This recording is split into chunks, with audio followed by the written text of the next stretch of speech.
میں صادق پہ پڑھتا ہے. عزاداری طریقہ ہی اس مولا نے سکھایا. یہ جو ہم ماتم کرتے ہیں نا، یہ جو ہم روتے ہیں، اس کی تہذیب بھی ہمیں اس بادشاہ نے سکھائی ہے. عزاداری کے طریقے اس مولا نے سکھائے ہیں. اس کی پہلی نشانی بتاؤں، مدینے کے لوگ کہتے ہیں ہم محرم کا چاند آسمان پہ نہیں دیکھتے تھے.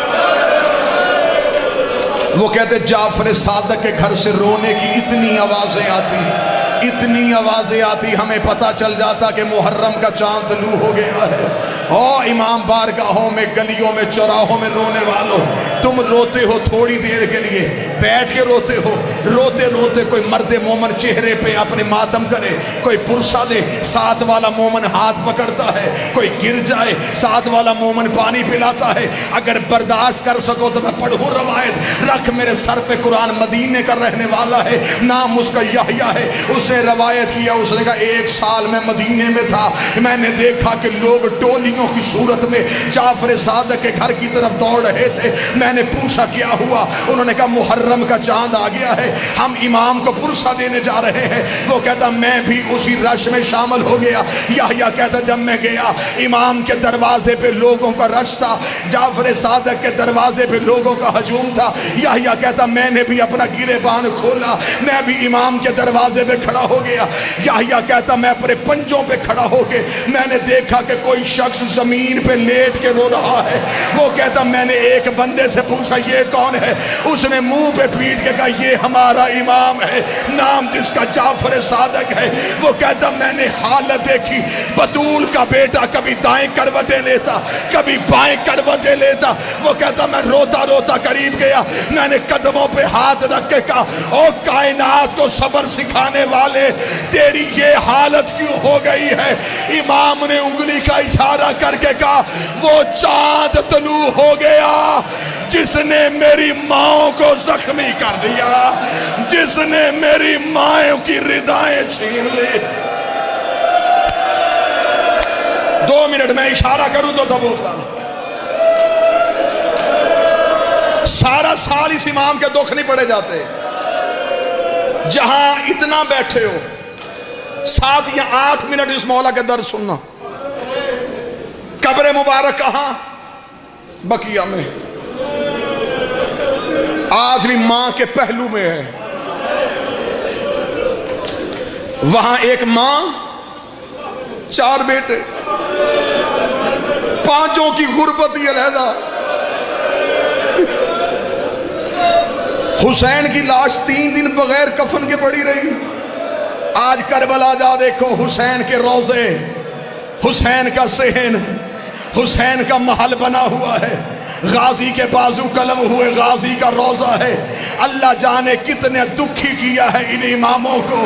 آج بھی دھوپ کی چادر ہے، آج بھی قبر پہ چراغ کوئی نہیں.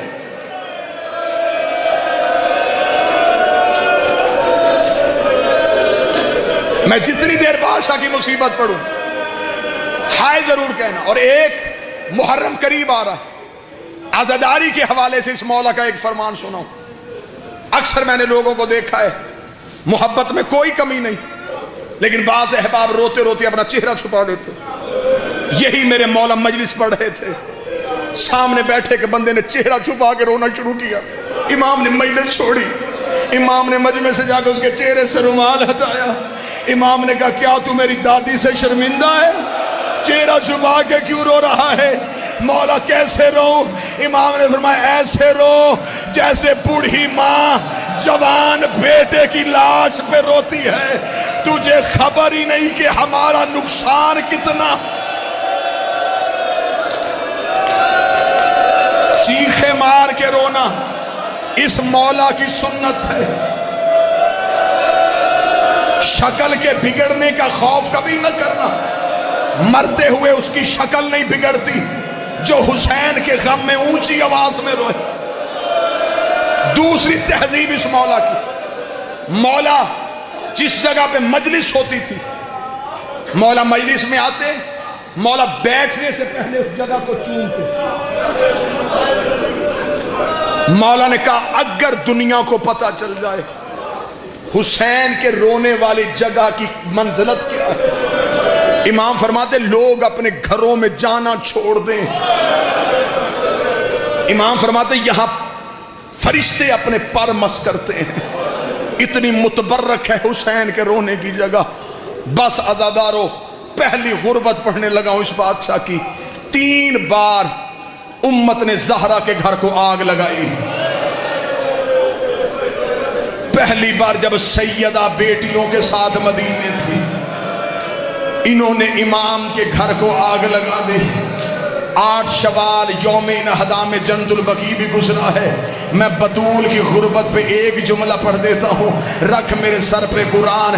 انہوں نے صرف دروازہ نہیں گرایا تھا, انہوں نے بطول کی حویلی گرا دی تھی.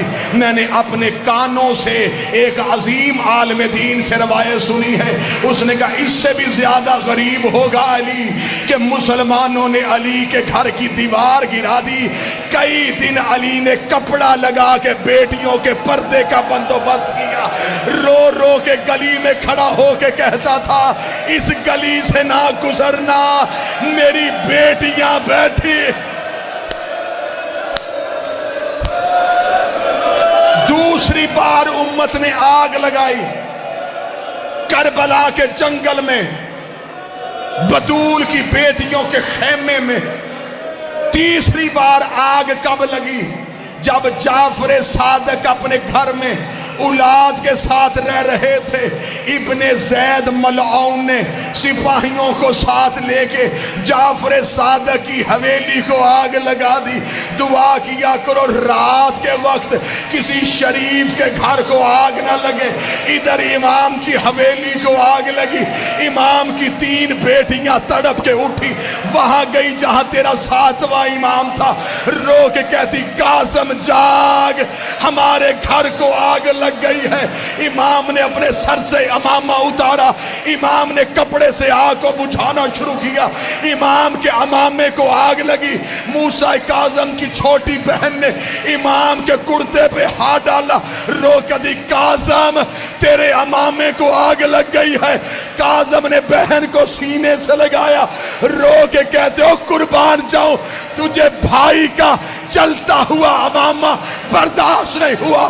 ہائے غربت میرے دادے سجاد کی, جس کے سامنے آ کے سکینہ نے کہا سجاد میرے کرتے کو آگ لگ گئی, اوہ مجھے بتا میں جل کے مروں. برداشت کرو گے؟ لے آؤ جنازہ غریب کا, یا کوئی ماتمی مر جائے گا. جعفر صادق کا جنازہ, بطول کے بیٹے کا جنازہ, بغداد کے قیدی کے غریب باپ